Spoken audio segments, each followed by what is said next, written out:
자, 오늘 말씀의 제목은 내가 생각지도 못한 하나님의 구원 계획. 한번 읽어보겠습니다. 시작. 네, 다시 한번 시작. 예. 말씀을 들으면서 이게 무슨 뜻인가? 그 말이구나. 이렇게 잘 깨달으시기 바랍니다.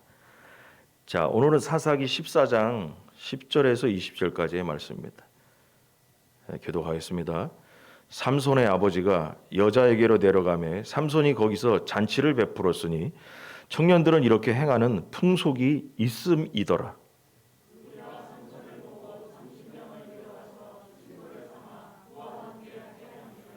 삼손이 그들에게 이르되 이제 내가 너희에게 수수께끼를 내리니 잔치하는 이래 동안에 너희가 그것을 풀어 내게 말하면 내가 배옷 30벌과 겉옷 30벌을 너희에게 주리라.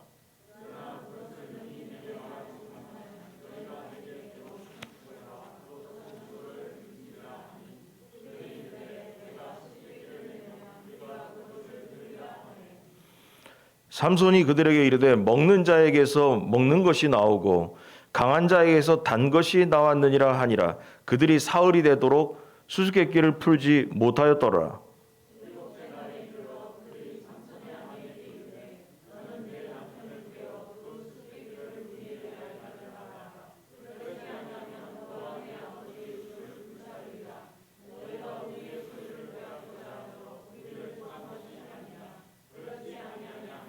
삼손의 아내가 그의 앞에서 울며 이르되 당신이 나를 미워할 뿐이요 사랑하지 아니하는도다. 우리 민족에게 수수께끼를 말하고 그 뜻을 내게 알려주지 아니하도다 하는지라.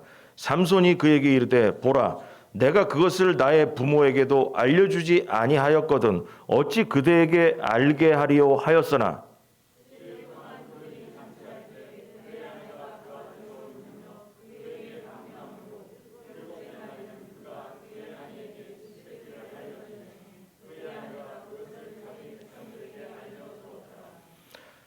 일곱째 날 해지기 전에 성읍 사람들이 삼손에게 이르되 무엇이 꿀보다 달겠으며 무엇이 사자보다 강하겠느냐 한지라.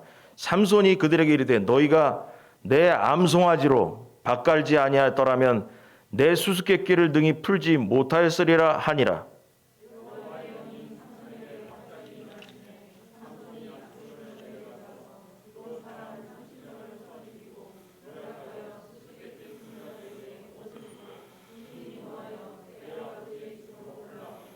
같이 합니다. 삼손의 아내는 삼손의 친구였던 그의 친구에게 준 바 되었더라. 아멘. 지난주 말씀을 좀 다시 또 복습하자면 삼손이 이스라엘의 원수인 블레셋 동네에 갔다가 어떤 여인을 보고선 짝사랑하게 됐어요. 그래가지고 거기서 그 여자를 보고선 반해가지고 집에 와가지고 부모님에게 블레셋 여인과 결혼하겠다고 이제 고집을 부렸죠. 그리고 그 여인의 집에 가다가 쓸데없이 포도원에 또 들리고 포도원에 들리지 않아야 된다라고 지난주에 얘기했잖아요. 나실일은 포도주뿐만 아니라 포도도 먹지 말라고 그랬는데 포도원에 거기서 가다가 이제 사자를 만나가지고 사자를 이렇게 성경에 보니까 찢어 죽였다 이렇게 나오잖아요. 그래서 사자를 죽인 일이 있어요. 그러고선 그 후에 또 한 번 그 여자 집에 놀러 가다가 내가 사자 죽였는데 그 시체가 어떻게 됐나? 그래서 그거 보러 갔더니만 거기에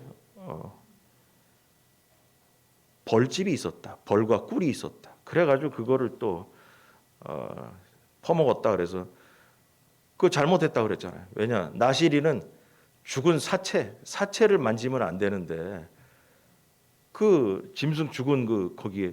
근데 지난주에 말씀 안 드렸는데 학자들의 얘기가 보니까 참고사항으로 말씀드린 게 재밌으라고. 시체에다가 벌이 집을 안 짓죠, 그죠? 맞잖아요. 거기 무슨 시체에다가 썩어가는데 거기다가 벌을 짓냐?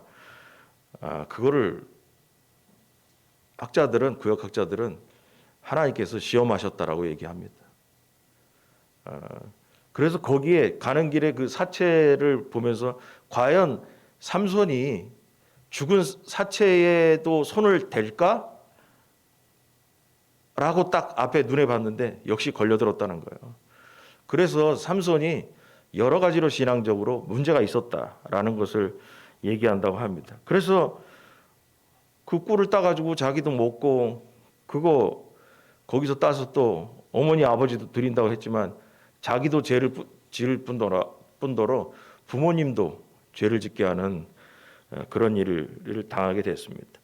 아무튼 그렇게 해서 나실인이 하지 말아야 할 것을 삼손은 해서 포도주를 마시지 말라는 명령을 어겼고 또 이방인과 결혼하지 말라는 것을 또 어겼고 또 사체를 만지지 말라는 계명을 어기게 됐습니다. 지난주 앞절에 나와 있는 얘기가 보면은 자 오늘은 그 후에 그 블레셋의 여인과 결혼하던 날 결혼식 하는 날 있었던 이야기가 이제 생기게 됩니다. 그래서 나실인으로서 구별된 삶을 전혀 살지 않은 삼손. 하나님은 태어나기 전부터 나실인이니까 얘 구별되게 살아야 된다. 부모에게 얘기했어요. 근데 태어나서 자라서 보니까 삼손이 하나님의 말씀과는 전혀 다르게 세상과 벗하고 살고 앉았더라는 거죠. 그래서 막 살았어요, 그냥. 그래서 오늘은 그 막 산 것의 결론이 뭐냐? 하나님이 그렇게 이방인과 가나안 사람과 결혼하지 말라고 했는데도 불구하고 블레셋 여인을 만나서 이제 결혼식을 하게 됐습니다. 그래서 삼손은 결론 뭐냐? 자기 눈에 보기 좋은 대로 내 기분 내키는 대로 인생을 살아버린 사람이에요. 그런데 오늘 이 제목을 이렇게 정했잖아요. 뭐냐면 내가 생각지도 못한 하나님의 구원 계획이다라고 정했는데 이건 뭐냐면 하나님 보시기에 삼손이 하나님 뜻대로 살지 못했죠. 그렇게 살질 않아요. 그런데도 불구하고 하나님은 삼손의 그 불순종하는 거룩하지 못한 인생을 통해서도 하나님의 목적을 이루어 가시더라는 거예요. 그게 뭐냐? 삼손을 통해서 블레셋을 치려는 계획을 이루어가고 있더라는 거죠. 여러분 이걸 찾아낼 수 있어야 되는 거예요. 자, 그러면서 이제 얘기를 해 나가겠습니다. 1번 잘못된 사건에서 나온 수수께끼. 다 같이 시작. 예, 삼손이 블레셋 여인과 결혼하기 위해서 딥나라는 곳에 내려갔습니다. 그리고 그곳에서 잔치를 벌였는데 여기 성경에 보니까 7일 동안 잔치를 했다 그랬어요. 이게 뭔 소리냐 했더니 그 당시에는 결혼하게 되면 남자가 결혼할 때 처갓집에 가서 7일 동안 잔치를 벌이는 게 풍습이었다고 합니다. 그래가지고 삼손이 그 처갓집 가가지고 7일 동안 잔치를 벌였는데 그러면은 7일 동안 그 풍습을 따르고 잔치를 하는 동안 여기서 중요한 게 뭐냐? 삼손이 포도주를 안 마시고 놀았을까? 구약학자들은 이 본문을 보면서 뭐냐? 아니다. 삼손은 이 7일 동안 술을 엄청 먹었을 거다. 또 7일 동안 잔치하면서 또 술 많이 먹었을 거다라는 거죠.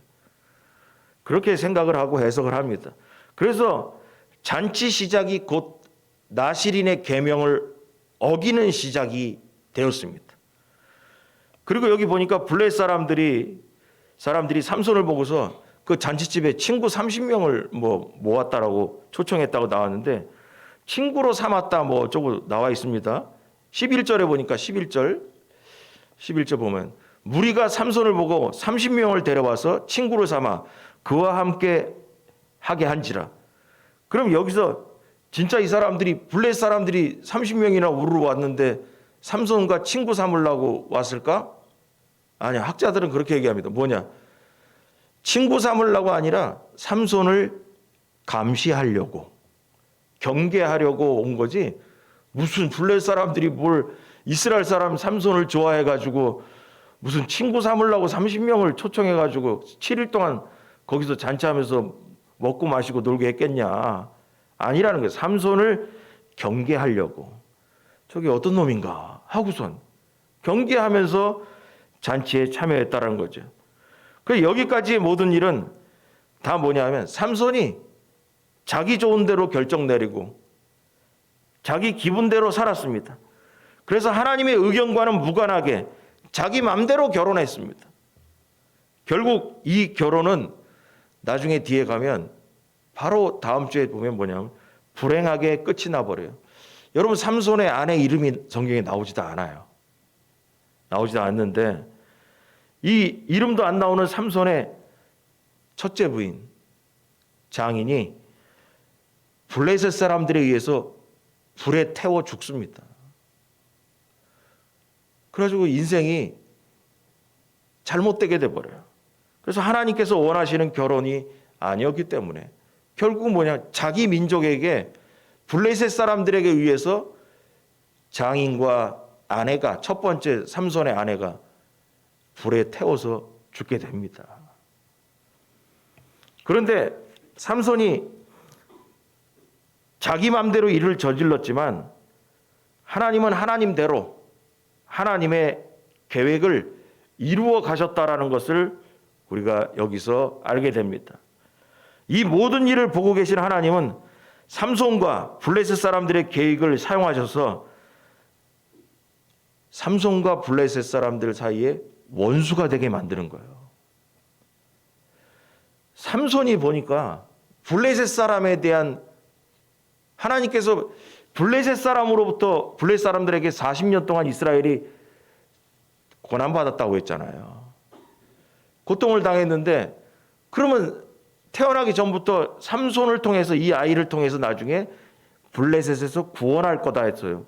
그럼 구원할 거다 그러면 블레셋의 사람들에게 대해서 삼손이 우리 백성을 압제한 사람들이지 내가 언젠가는 하나님과 함께 저 복수할 것이다 라는 생각이 있어야 되는데 여러분 이거 보세요. 삼손은 그 생각이 없어. 왜냐하면 그 원수의 나라에서 아내를 구하고 있잖아요. 그러니까 하나님은 삼손을 들어서 블레셋을 징계하려고 하는데 삼손은 그 생각이 없어요. 블레셋에 있는 여자라도 내 아내로 삼을 수 있다는 생각을 갖고 있어. 그러면 하나님께서 어떻게 해야 돼요? 삼손을 통해서 블레셋은 너의 적이다라는 걸 깨닫게 해줘야 되죠. 블레셋을 미워하게 만들어야 되죠. 근데 그 사건이 바로 오늘 이 사건을 통해서 이제 일어나기 시작합니다. 그래서 뭐냐 하면 삼손과 블레셋 사람 사이에 원수가 되는 사건이 오늘 나오게 되는 거예요. 그래서 하나님께서 뭐냐면 하나님께서 원하는 계획을 삼손이 엉뚱한 짓을 하고 있지만 그 안에는 하나님의 일하심이 있다라는 거죠. 일하심이 있다라는 거예요. 그래서 하나님은 하나님대로 하나님의 계획을 이루어 가셨다라는 걸 얘기 드리는 겁니다. 그래서 원수가 되게 만드시고 원래가 삼손과 블레셋 원수였잖아요. 그렇지만 하나님은 삼손을 블레셋으로부터 구원시키는 이 지도자로 세우려고 지금 계획을 이루어 가신다는 거죠. 삼손은 자기가 원하는 대로 자기가 하고 싶은 대로 일이 진행된다고 생각했을지 모르지만 하나님은 그의 선택을 통해서 하나님의 구원 계획을 이루어 가고 있더라 이겁니다. 그럼 이걸 적용하면 우리 삶에 적용하면 이 본문을 보면서 그러면 가만히 들어보니까 삼손이 잘했단 얘기냐?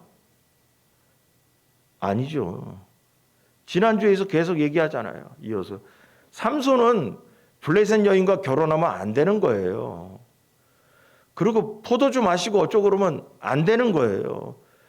또 죽은 사체를 만작거리고 그런 거 안 되는 거예요. 안 되는 거예요.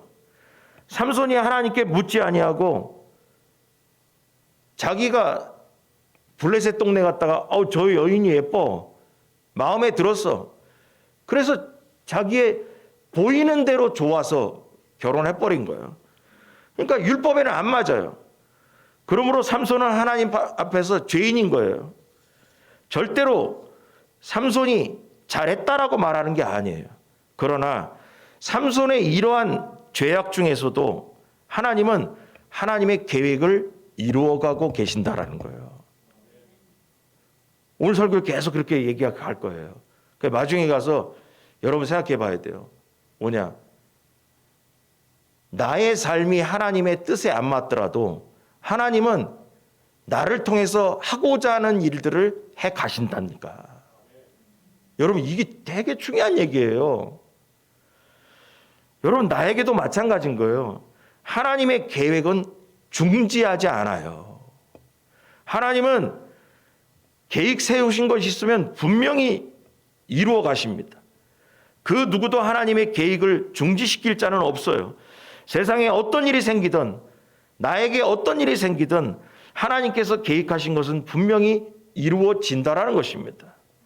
내가 하나님의 일을 방해한다 해도 삼손이 하나님의 일을 방해하는 것 같고 잘못된 방법에 잘못된 길에 서 있을지라도 하나님의 계획은 뭐예요? 블레셋에서 이스라엘을 구원하는 거예요. 삼손 때문에 하나님의 그 계획이 수톱되지 않아요. 내가 하나님의 일을 방해한다 하더라도 내가 하나님의 뜻과 다른 방향으로 간다고 해도 하나님은 하나님의 일을 계속해서 가신다는 겁니다. 하나님의 일이 이루어질 것 같지 않게 보인다 하더라도 하나님은 자기 일을 꼭 하신다는 것입니다.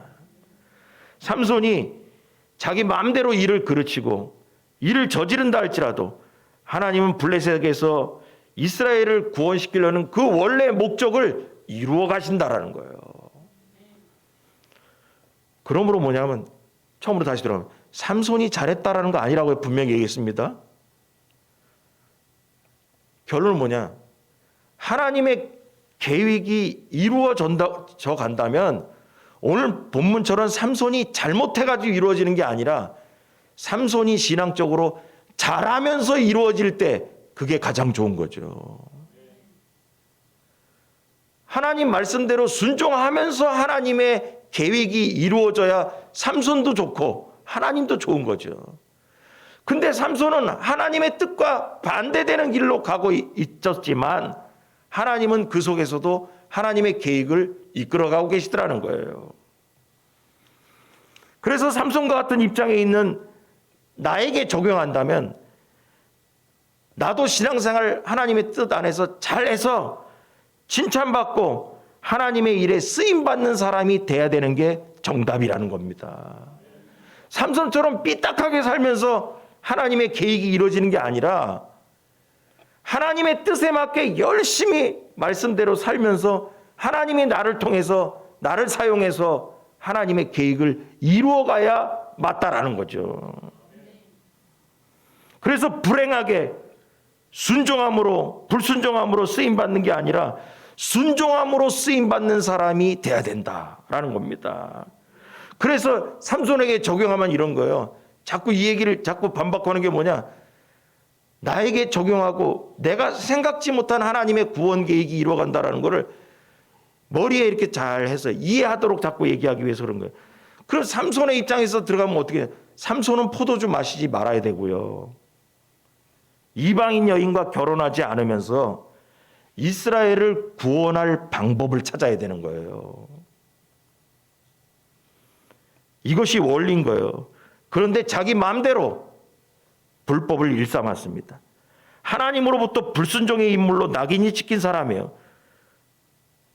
그렇다고 하나님께서 태어나기 전부터 그 부모에게 이스라엘을 블레셋으로부터 구원할 자인 삼손을 버려버리고 다른 사람을 금방 쓰신 게 아니에요. 하나님의 계획이 삼손을 통해서 구원한다고 그랬잖아요. 그러니까 그 계획을 이루기 위해서 삼손이 엉뚱한 짓을 해도 버리지 않고 붙잡고 계신 거예요. 그냥 버리지 않고. 그래서 삼손을 사용하긴 했지만 하나님의 마음에 들지는 않아요. 하나님은 자신의 계획을 이루기 위해서 묵묵히 기적을 일으키셨다는 것입니다. 그러므로 하나님께 쓰임받는 성도는 하나님의 뜻에 맞게 쓰임 받는 성도가 돼야 됩니다. 맞게 쓰임 받는 거. 삼손은 오늘 본 보니까 지금 읽은데 끄트머리 보니까 수수께끼가 나와요. 수수께끼 나오는데 잔치를 즐기면서 블레 사람들에게 내기를 제안합니다. 그래서 수수께끼를 내는데 먹는 자에게서 먹는 것이 나오고 강한 자에게서 14절 보니까 단 것이 나왔다. 이거는 자기 얘기이기 때문에 자기밖에 몰라요, 이 답을. 사자와 꿀 얘기하는 건데 아무도 알아맞힐 수 없었어요. 나실인 규례를 어겼던 이 삼손의 행실이 결국 혼인잔치에 갈등과 혼란을 가져왔는데 수수께끼를 들은 이 블레 사람들은 사흘이 지나도록 이 수수께끼를 못 풀었죠. 풀면 뭐 겉옷과 배옷을 해가지고 60벌을 준다는 거예요. 한 벌씩 해서 60벌을. 자, 여기까지가 이 첫 번째 잘못된 수수께끼가 나오게 된 배경 속에서 하나님이 어떻게 일하시는가를 이렇게 이해하라고 얘기를 했습니다. 두 번째, 삼손보다 우리 민족. 다 같이 시작. 자, 옷을 30벌 30벌 해가지고 모시옷과 겉옷을 30벌 30벌 해가지고 60벌을 주겠다. 30명한테. 잔치에 와서 노는 친구들한테. 그래서 니들이 맞히면 내가 주고 니들이 못 맞히면 니들이 나한테 옷을 가져와. 이렇게 서로 내기를 했어요. 그래서 블레 사람들이 아무리 이 수수께끼를 풀려고 해도 못 풀잖아요. 어떻게 알아? 삼손만 아는 얘기인데. 그랬더니 블레서 이 30명의 사람이 삼손의 아내에게 얘기했습니다. 뭐냐면 협박을 했어요. 네 남편에게 물어봐가지고 답을 알아내라. 답을 알아내가지고 우리한테 가르쳐줘라. 만약에 이거 사흘 동안 잔치 끝날 동안 안 가르쳐주면 너네 집 불살라 버린다. 그래서 꼭 알려다오. 그랬습니다. 그래서 삼손의 아내가 울면서 삼손에게 그 수수께끼 답이 뭐냐고 그래가지고 할 수 없이 삼손이 답을 알려줬습니다. 결국 잔치 마지막 날에 그 답을 알게 된 30명의 사람들이 답을 대답했고 그 여자는 자기 민족에게 답을 알려줬다는 거예요. 블레 사람들은 이 답을 듣고선 답을 맞춰서 내기에서 이겼습니다. 그러고 나니까 삼손이 얼마나 블레 사람들에게 분노했겠어요. 그래서 이 사건에서 우리는 삼손과 블레셋 여인이 결혼할 수 없는 관계라는 것을 또 알게 되는 거예요. 잘못된 결혼이 계속 꼬여갖고 나오는 거예요. 블레셋 여인은 삼손의 아내라고 16절 보면 이래요. 삼손의 아내가. 이렇게 성경은 블레셋 여인을 삼손의 아내라고 얘기해요. 근데 뭐냐면 아내가 그의 앞에 울며 이르되 당신이 나를 미워할 뿐이요 사랑하지 아니하는도다. 우리 민족에게 수수께끼를 말하고 이렇게 나옵니다. 우리 민족에게. 그러면서 그런 얘기를 계속 하게 되는데 또 자기 백성 17절에 보면 그의 아내가 그것을 자기 백성에게 알려줬다라고 나옵니다. 성경은 이 여인을 블레셋 여인이라고 얘기하지만은 삼손의 아내라고 지금 딱 얘기하고 있어요. 결혼식을 끝내고 나서. 그런데 이 삼손의 아내는 블레셋 사람들을 가리켜서 우리 민족이고 자기 백성들이라고 얘기를 합니다. 정리해서 얘기하면 이거예요. 결혼을 했지만 이 여인은 남편보다 블레셋 민족이 더 중요한 거예요. 삼손의 아내가 되었지만 이 여인은 여전히 블레셋 사람이 더 중요한 거예요. 자, 이걸 우리가 적용합니다. 마찬가지로 예수 그리스도를 믿는 우리 성도가 세상과 어울려 사는 것은 결코 하나님이 원하지 않는 거다라는 거예요. 삼손이 블레셋 여인과 혼인을 하는 것이 어울리지 않듯이 성도는 세상과 결혼할 수 없는 겁니다. 믿지 않는 사람들을 사랑하는 것이 성경적이지 않은 겁니다. 삼손의 아내는 몸은 삼손과 결혼했지만 마음은 블레셋 사람인 거예요. 이걸 또 우리에게 적용하면 우리 중에도 몸은 교회를 다니지만 마음은 세상이 더 좋은 사람이 있어요. 몸은 이 자리에 앉아 있지만 우리의 마음은 세상으로 관심이 가 있는 사람 있어요. 교회보다 세상이 더 가까운 사람이 있다는 거죠. 이게 삼손 같은 사람인 거예요. 이 삼손의 아내와 같은 사람. 삼손도 마찬가지고. 이스라엘 백성이 아무리 가나안의 이방인과 함께 산다고 해도 구별된 백성이라는 위치에서 벗어날 수 없는 것과 같은 겁니다. 하나님의 백성이라는 그 정체성에 걸맞는 삶의 방식이 있어요. 우리는 하나님의 백성이고 예수 그리스도를 영접한 자들이면 결국 뭐냐? 거룩하게 살아야 되는 거죠. 삼손이 하나님의 백성이면 거룩하게 살아야 되고, 또 블레셋 여인이 하나님의 백성과 결혼했으면 이스라엘이 자기의 백성이 돼야 되죠. 그런데 뭐냐? 자기의 백성은 블레셋인 거예요. 삼손이 거룩하게 살아야 했듯이 우리도 이 세상에서 세상에 물들지 말고 거룩하게 살아야 될 줄 믿으시기 바랍니다. 이게 오늘 이 중심 과제 중에 또 하나예요. 자, 마지막으로 여호와의 영, 다 같이 시작. 한번 읽어볼까요? 2절밖에 안 되니까. 여호와의 영, 시작.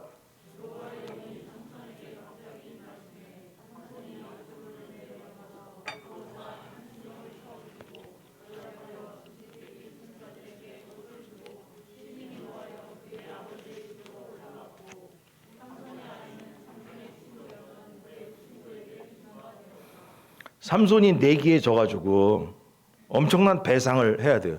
근데 삼손이 무슨 생각으로 내기를 했는지 모르겠어요. 자기가 이긴다라고 생각했기 때문에 했을 것 같아. 내가 수수께끼 내면 니들이 어떻게 알겠냐. 나만 아는 건데. 그랬겠죠. 근데 결국은 졌어요. 아내에게 답을 가르쳐줘가지고 답이 알려져가지고 졌습니다. 그래서 그 배상을 지불하기 위해서 그는 아스글론이라는 곳에 갔어요. 아스글론과 잔치를 한 결혼식을 한 딥나라는 도시와 30km 정도 떨어져 있어요.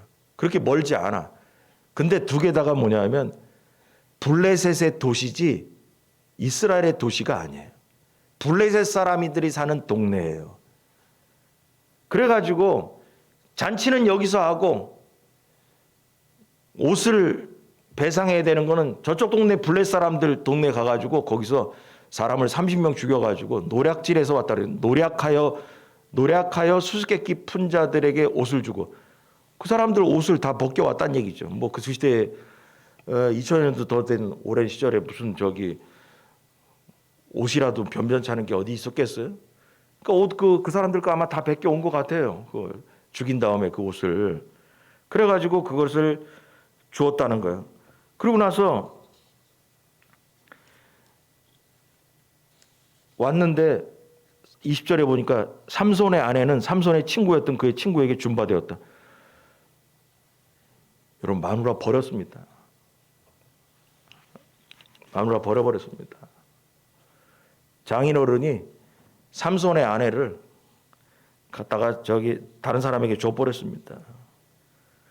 그래가지고 뿔 따고 나가지고 가서 30명 죽인 다음에 옷 다 벗겨서 노략질을 해가지고 그거 해가지고 30명 죽고 나서 여기 보니까 옷을 주고 심히 노하여 그의 아버지 집으로 올라갔다. 막 화가 나가지고 집에 가버렸어요. 아니 가들 때 가더라도 마누라를 데리고 가든지 뭘 해야 되는데 그냥 놔둬버리고 가버렸어요. 그래서 이 본문에 대한 해석이 어떻게 학자들은 얘기하냐.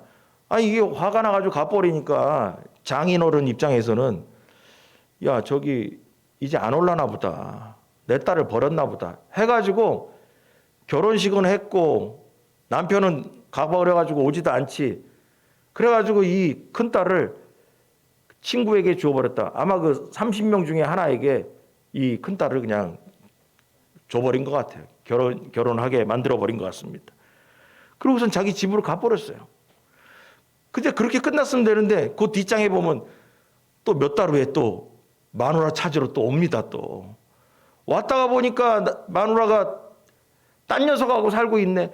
그래가지고 또 이제 점점점 일이 커지게 돼서 블레셋과의 전쟁이 계속 이제 이루어지게 되는 거죠. 그래서 삼손의 아내를 잃게 되는 거예요. 삼손은 블레셋 사람과 결혼하고자 했지만 하나님은 삼손이 블레셋 사람들과 원수가 되게 만들어 버렸어요.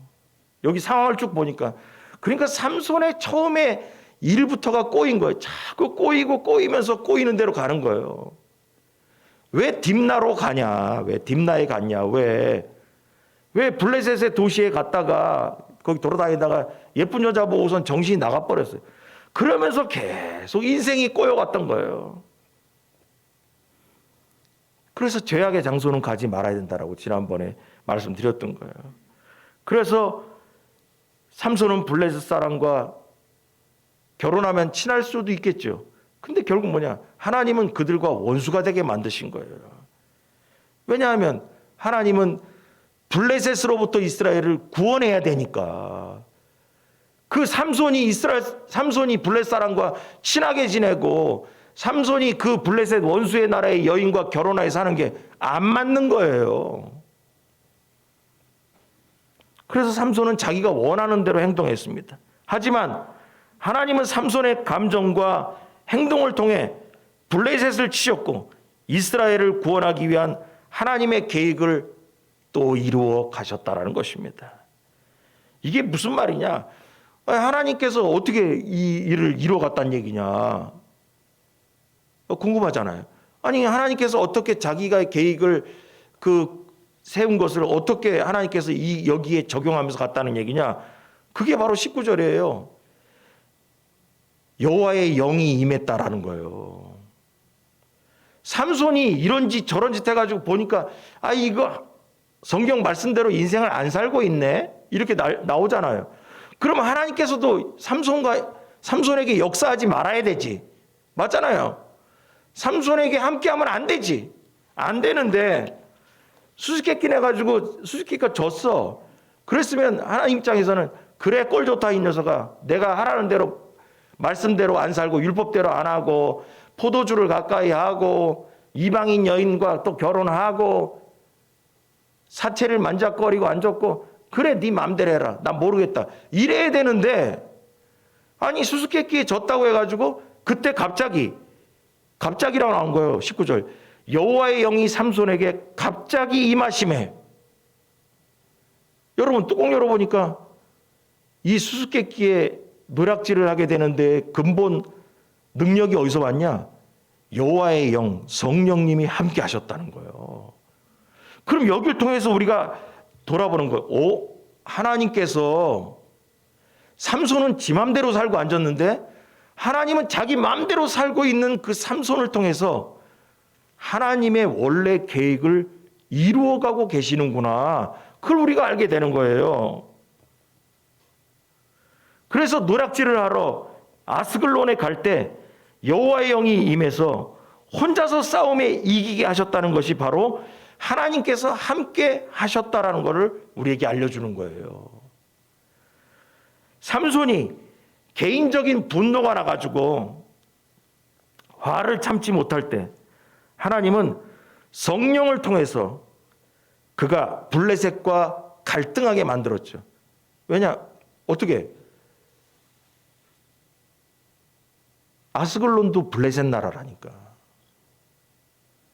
그래가지고 그쪽 가서 그 30명을 죽이고 왔더니만 다음 편에 블레셋 사람들이 30명이 삼손에게 죽었다 해가지고 복수하러 옵니다. 그래서 점점 원수가 되게 되는 거예요.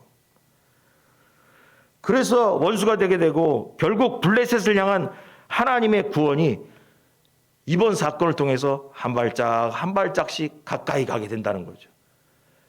블레셋에게 압제를 받은 삼손이 화가 나게 되는 거예요, 이제. 그래서 블레셋과 결혼할 수 있다라고 생각했던 생각이 점점점 블레셋과 원수가 되는 일로 바뀌게 되었다는 것입니다. 오늘 본문을 이렇게 쭉 보면 표면상으로 삼손이 결혼에 실패한 이야기죠. 삼손이 결혼에 실패한 이야기지만 사실 결론을 보니까 하나님의 구원의 이야기가 들어가 있어요, 보니까. 아니, 껍데기로는 볼 때는 삼손이 이게 결혼 실패했구나. 근데 가만히 보니까 하나님이 일을 하신 게 들어가 있어요.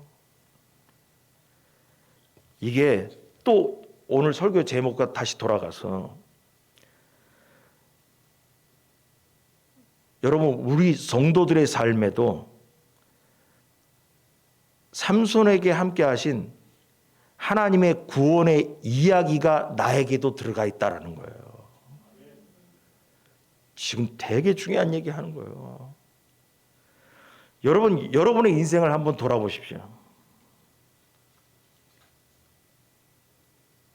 오래전에 내 인생 살아오면서 그 오래전에 어느 때에 그 어떤 일이 없었더라면 내가 오늘 이 자리에 앉아있지 못했을 것입니다. 삼손이 이때 이러고 가면서 자기 인생이 어떻게 흘러갈지 몰랐을 거예요. 근데 나중에 가서 삼손이 눈이 빠지고 블레 사람들이 모여있는 그 신전에서 기둥을 무너뜨리는 그 시점에 갔을 때 인생을 돌아보면 아하, 내가 블레셋 여인 첫 번째 만나서 딥나에 가서 만나고 했을 때 이렇게 하면 했을 때 하나님께서 내가 내 마음대로 살았지만 하나님은 하나님의 구원의 계획을 이루어가기 위해서 이때까지 인도하셨구나 깨닫는 날이 왔을 거예요. 이걸 보면서 삼손 참 미련한 놈이네. 여러분, 삼손의 이야기 속에 나에게 함께 하시는 하나님의 구원의 역사가 숨어 있다는 거예요.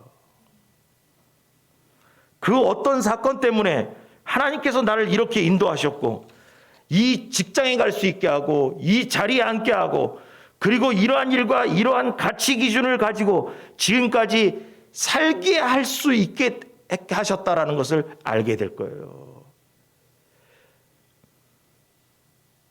그때 그 사람을 만났기 때문에 그때 그 사건이 있었기 때문에 내가 이런 생각을 지금까지 갖고 있다. 그때 그 어떤 그 계기가 돼서 내가 이 자리에 예수 그리스도를 믿고 이 자리에 앉아 있다.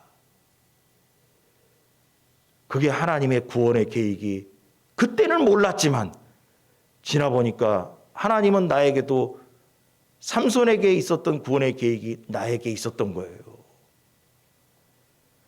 내 마음을 아프게 했던 어떤 사람, 그래, 그 사람 때문에 내가 이 자리에 앉아 있을 수 있어요. 그 사람 때문에 내 생각이 좀 더 신앙적으로 되어 있을 수 있어요. 그 사람 때문에 내게 생각이 썩지 않고 좀 더 정의롭게 기준을 갖고 있을 수도 있어요. 그때는 그냥 지나왔지만 지금 지나보면 하나님께서 나를 이렇게 인도하시려고 그런 사람, 그런 사건을 만나게 하신 거구나. 깨닫는 것이 있을 겁니다. 그게 바로 뭐냐? 내 인생의 모든 길을 통틀어서 하나님의 구원의 계획이 숨겨져 있었다라는 거죠. 숨겨져 있었다라는 거죠. 그래서 하나님은 우리가 상상하지 못하는 일들을 통해서 우리의 구원을 이루어 가신다는 것입니다. 할렐루야. 지나보면 알 겁니다. 터널을 들어갈 때는 이게 왜 이렇게 깜깜하냐, 이게 지금 뭐 하는 거냐, 이렇게 깜깜하고, 플라시도 없고, 깜깜하다. 그러나 터널을 지나고 나면은 아, 내가 왜 이 길을 걸어왔던가를 알게 될 겁니다. 하나님의 인도하심이 그 속에서도 있었다라는 것입니다. 그래서 성도가 걷는 인생의 걸음, 그 걸음은 하나님이 이루시는 구원의 역사임을 기억하기 바랍니다. 삼손처럼 자기 욕심이 아닌 하나님의 약속을 따르면서 구원의 역사에 아름답게 쓰임받길 주의로 간절히 축원합니다. 기도하겠습니다.